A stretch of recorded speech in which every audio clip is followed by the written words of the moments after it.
Bismillahirrahmanirrahim. Assalamualaikum warahmatullahi wabarakatuh.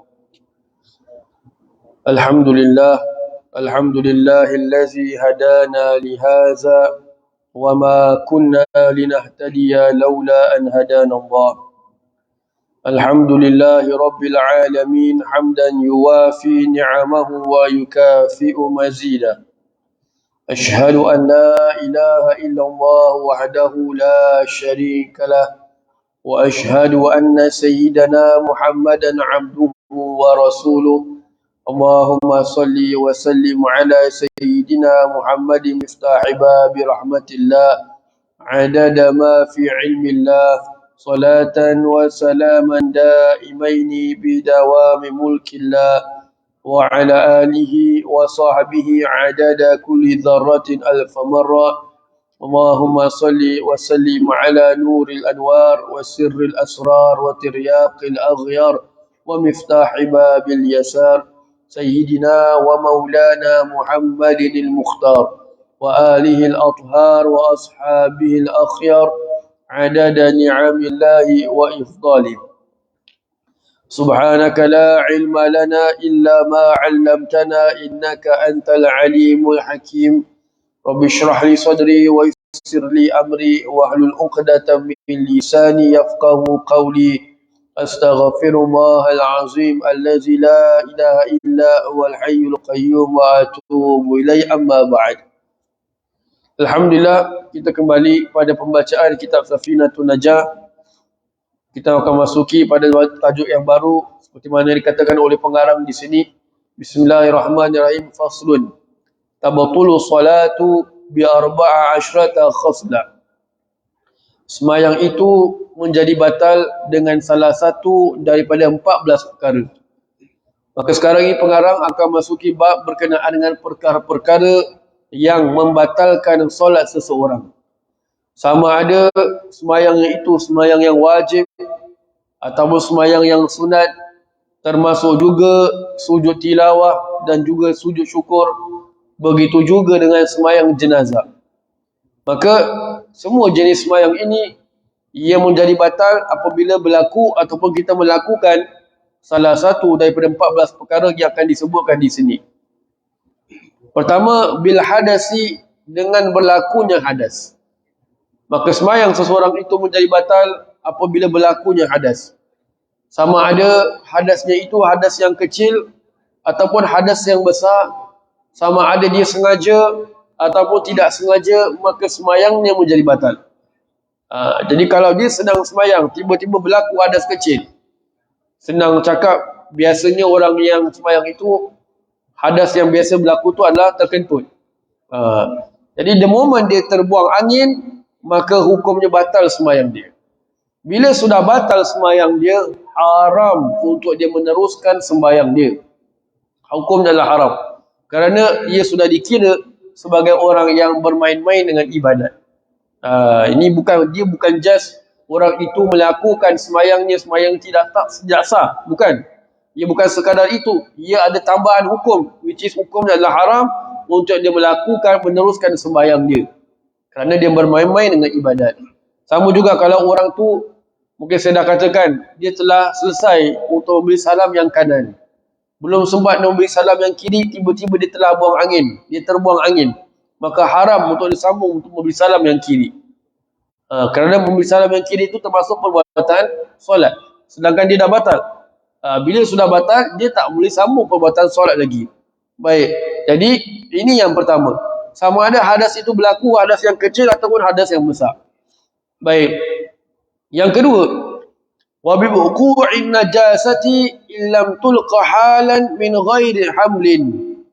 Dan dengan adanya najis, dengan terjadinya najis ke atas dirinya, jika mana ia tidak menghilangkannya pada waktu itu tanpa memegang najis itu sendiri.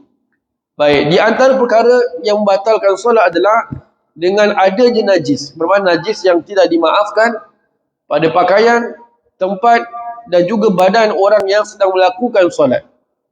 Bermakna sekarang ni contohlah, sekarang ni tiba-tiba jatuh cair cicak. dia sedang solat. Jadi kalau dia tidak menghilangkan, tidak menepis tahi cicak tu pada masa tu juga, dan dia membiarkan kadar tu'manina dalam solat, bermakna kadar subhanallah, maka batal solat dia. Maka batal solat dia. So itu yang dimasukkan kat sini. Kalau contohlah najis itu najis yang kering. Kalau najis tu najis yang basah memang batal terus. Pasal dia nak buka, dia dah melekat. Tapi kalau najis yang kering, dia boleh tepis dan sebagainya. Tapi dia tak tepis, dia buat wudu saja, maka batal solat dia. Subhanallah. Jadi dia nak kena tepis. Sama ada dengan kayu ke, contoh kayu belakang kayu siwaknya ke, dengan pen dia ke, atau sebagainya. Subhanallah. Yang penting ia tidak boleh lama adanya najis pada dirinya ketika dia sedang solat lebih daripada kadar tu'manina dalam solat. Baik. So tu yang kedua, perkara yang jelas. Yang ketiga, wankishafil aurati illam tustar halan, dan terbukanya aurat jika ia tidak tutup pada waktu tu juga. Ini pun satu perkara yang perlu untuk kita ambil ingat berkenaan dengan aurat di dalam sembahyang. Jadi kalau seseorang itu auratnya terbuka dan dia tidak menutupnya pada waktu tu juga, dia biarkan. Contohlah Pak Haji tu pakai kain, dalam tak pakai apa-apa, pakai seluar dalam je. Angin kuat kat masjid, Kak Haji tu dah buka kain, dah macam skirt. Pak Haji tu buat bodoh, sedap, sejuk sikit angin. Batal Pak Haji tu solat. Kalau dah sampai naik ke atas lah. Kalau sampai kat bawah je terkibar-kibar tak apa. Tapi kalau dah sampai naik ke atas, lumur warna hitam punya Pak Haji ni solat dalam. Nampak Pak Haji pun buat bodoh je, maka batal sembahyang. Dia kena tutup on the spot juga. Seberapa daya mungkin maknanya.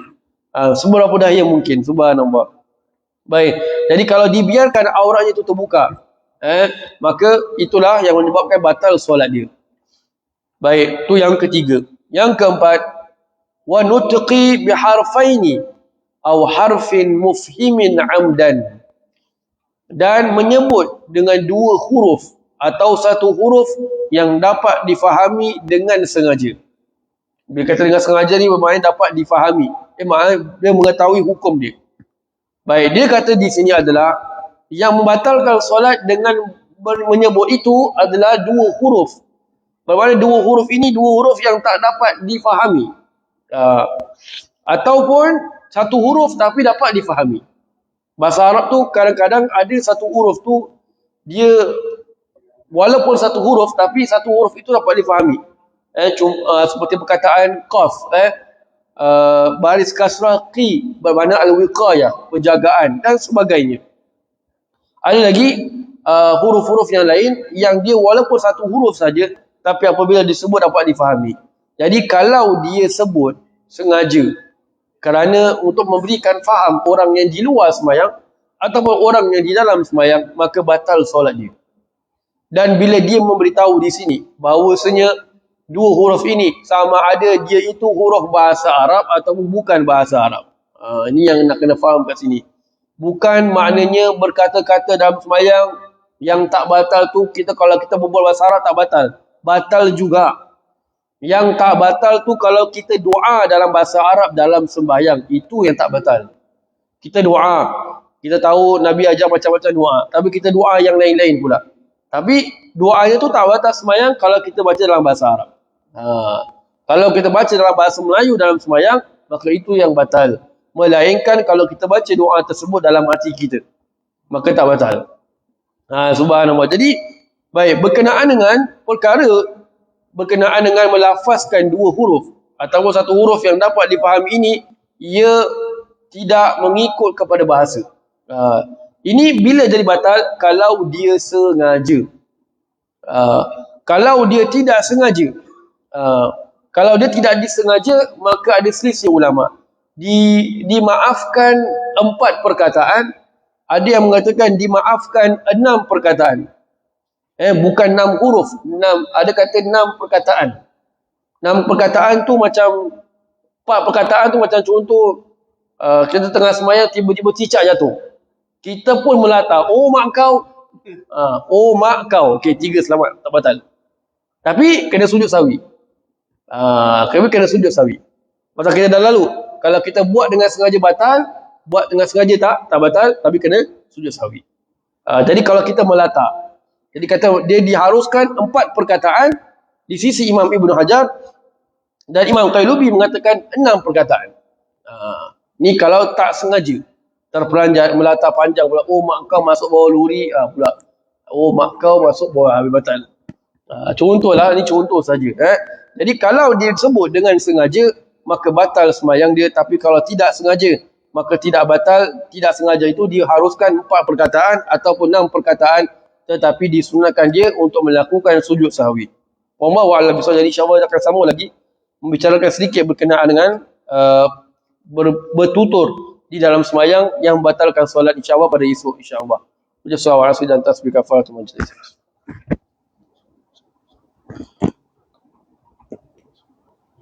آمين آمين آمين يا رب العالمين. ربنا تقبل دعاءنا وأعمالنا وصلاتنا إنك أنت السميع العليم وتب علينا يا مولانا إنك أنت التواب الرحيم. دعواهم فيها سبحانك اللهم وتحياتهم فيها سلام وآخر دعواهم الحمد لله رب العالمين. تقبل الله منا ومنكم.